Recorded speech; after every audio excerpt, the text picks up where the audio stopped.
faly miarabanao indray ny tenako a amin'ity zoma fa efatra volana aprily ity fandray manolotra anao ny rapsodiny famarinana izay nosoratana lelan'Andriamanitra pasteur Chris izay soratana isan'andro ho antsika.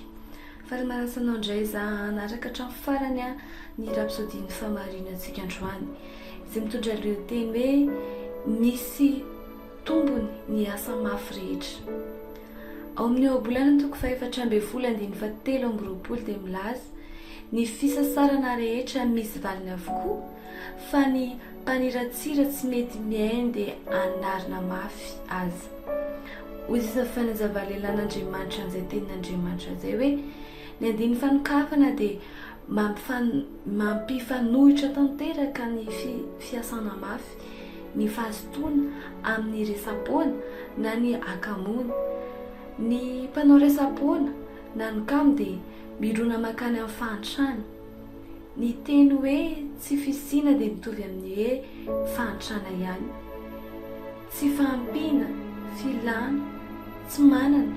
Hoy ny ohabolana toko faefatra ambin'ny folo andiny fahatelo amby roapolo, ny asa mafy dia mahasoa fa ny teny foana no mampahatra anao. Ny olona miasa mafy dia mahazo ny zavatra avy amin'ny ezaka ataony. Miteraka vokatra ny asa mafy ataony, fa misy kosa ireo manoka tenanao resaka tsy misy farany. Manakina ny zavatra rehetra, fantatr'izy ireo ny tokony ataony gouvernement, ny gouvernoura, ny ben'ny tanàna, fa na dia ny filoha azy. Manan-kevitra mahakasika an'ireny sehatra rehetra ireny izy ireo, saingy tsy manao na inona akory. Mazava ny ambaran'ny Baibolina amin'ny olona toy izany. Ny resabe tsy misy asa mifanaraka amin'izany dia hitarika ho amin'ny tsy fampiana sy ny fahantrana. Ny mpanao resapoana dia mety ho mahay sy mandresy lahatra nefa tsy misy dikany ny teny lazainy. Tsy mahagaga raha manatratra ny teny amin'ny mahazava-dehibe ny vazotoana ary mampitandrina amin'ny fidonanana am-pony. Hoy ny ohabolana toko fahafolo andiny faefatra ka hatramin'ny fahadimy ho tonga malahelo miraviravy tanana amin'ny asany, fa mampanan-karena ny tanany mazoto izay manangona amin'ny fararany no zanaka endry, fa izay sondry-tory amin'ny tao-pitsinjana no zanaka mampamenatra.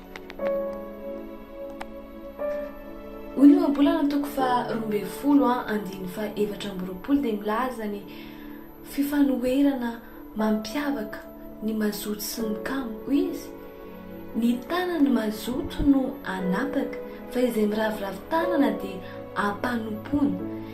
Ny drafitr'Andriamanitra ho anao anefa dia mihoatra lavitra no fiasana mafy, hiala amin'ny fahantrana, fa kosa anambinana anao amin'ny lafiny rehetra eo amin'ny fiainanao.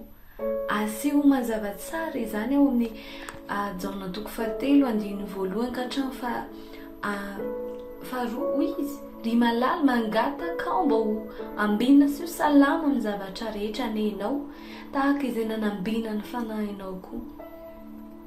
Izany no fanirian'Andriamanitra ho anao, ny aina fanambinana marina amin'ny lafiny rehetra eo amin'ny fiainanao, ara-panahy, ara-materialy ary ara-batana ihany koa.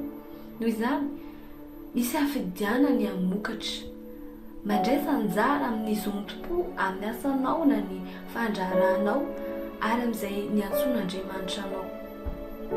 Ampiaro amin'ny fijerin'Andriamanitra ny fanambinana ny tenanao, ka raha ho fahendrena sy zontom-po ny azakazakao. Satria sitrak'Andriamanitra ny fanambinana anao dia hita ny asanao izy ka ahatonganao handeha amin'ny fitombona sy famatsiana tsy misy setra. Halleluia. Dia irain'Andriamanitra. Halleluia. Raha nanaraka hatramin'ny faran'izay ten'Andriamanitra izay ianao dia azonao hoe aokenao azy zoto amin'ny zavatra rehetra, aokenao misiresam-pona, tsy anankina ny zavatra izay hitanao fa metse amin'ny zontom-po. Amin'izao fotoana izao dia manasa anao zao vavaka izao, izay ilazan'izany dia